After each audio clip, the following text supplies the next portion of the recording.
Coraline is praised as a story about bravery, about a girl who defeats a monster and saves her parents. But that's the surface. Underneath, it's a film about something far more insidious. Something that doesn't have button eyes or a proclaimed smile. It's about neglect, the kind that doesn't announce itself, the kind that lives in dismissive glances, half-hearted responses, and a home that feels more like a waiting room than a family. This video isn't about the Beldam. It's about Mel and Charlie Jones, the real parents. The ones Coraline was trying to escape long before she ever crossed through that door. Because the truth is, Coraline didn't run toward adventure. She ran away from a home where she was already invisible. The film opens up with Coraline moving into the Pink Palace, a new home, a fresh start. But there's no warmth here, no unpacking together, no excitement, just boxes, dust, and two parents who are too busy to notice their daughter exists. Mel, her mother, is cold, not cruel, just absent. Every interaction with Coraline is transactional. She doesn't ask how Coraline feels. She doesn't make time. She dismisses her. When Coraline asks for attention, Mel responds with irritation, as if her daughter is an inconvenience she didn't budget time for. Charlie, her father, is no better. He's passive, checked out. He goes along with whatever Mel says, too distracted by his work to engage. He's physically present, but emotionally gone. Together they create a home that feels like a void. Coraline isn't being beaten. She isn't being yelled at.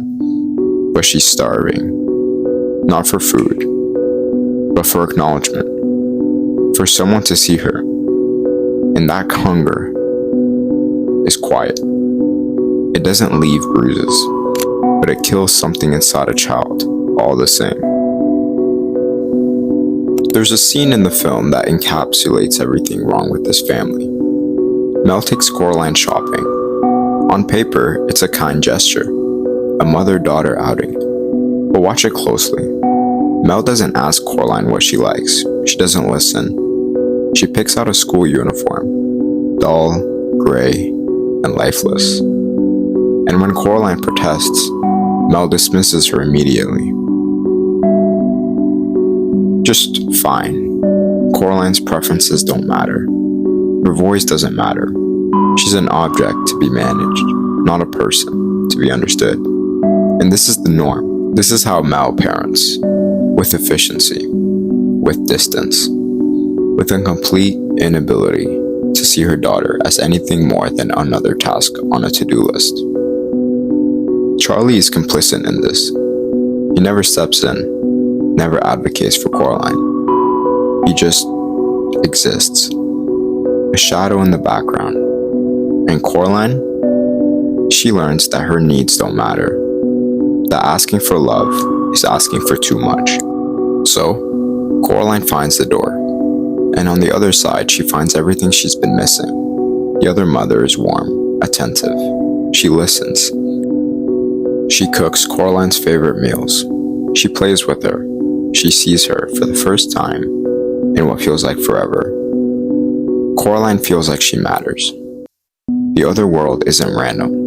It's not just a creepy alternate dimension. It's a mirror, a reflection of everything Coraline wishes her real life was. The garden is vibrant because the real one is dead. The food is abundant because her real meals are boring and rushed. The other mother is loving because Mel is cold. Every detail in the other world exists because something is missing in the real one. And that's the tragedy. Coraline isn't being lured by evil. She's being lured by the basic emotional nourishment every child deserves. The Beldam didn't create this fantasy out of thin air. Coraline did, out of desperation, out of loneliness. She was willing to believe in a lie just to feel seen. The buttons are the reveal. The moment the fantasy shows its teeth, the other mother offers Coraline everything, but only if she stays, only if she gives up her eyes, only if she surrenders her ability to see the world clearly. And that's the metaphor. The buttons represent control, manipulation, the price of seeking love from someone who doesn't truly love you. Because that's what the other mother is. She's not a mother. She's a predator who mirrors what Coraline needs, just enough to trap her. But here's the thing. This isn't just about the Beldam. It's about what neglect does to a child. When you grow up unseen, you learn to accept crumbs.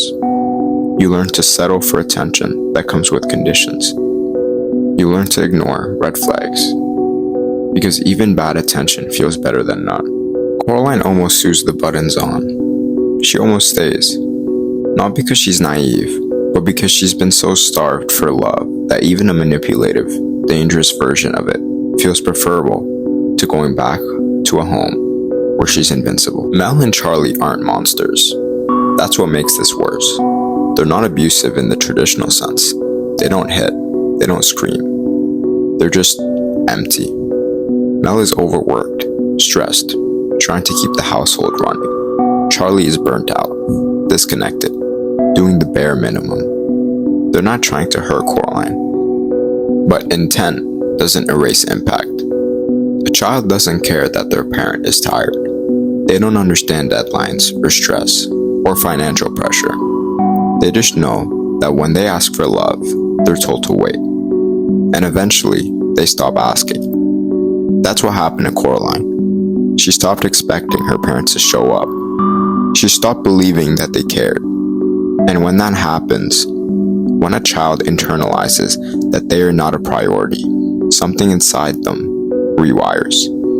They learn that love is conditional, that they have to earn it, and that they're not enough as they are. And that belief follows them for the rest of their lives. Coraline defeats the Beldam. She saves her parents. She closes the door.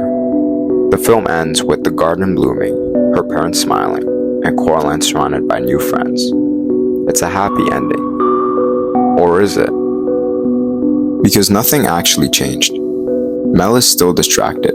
Charlie is still passive. The dynamic that drove Coraline to the other world in the first place is still there.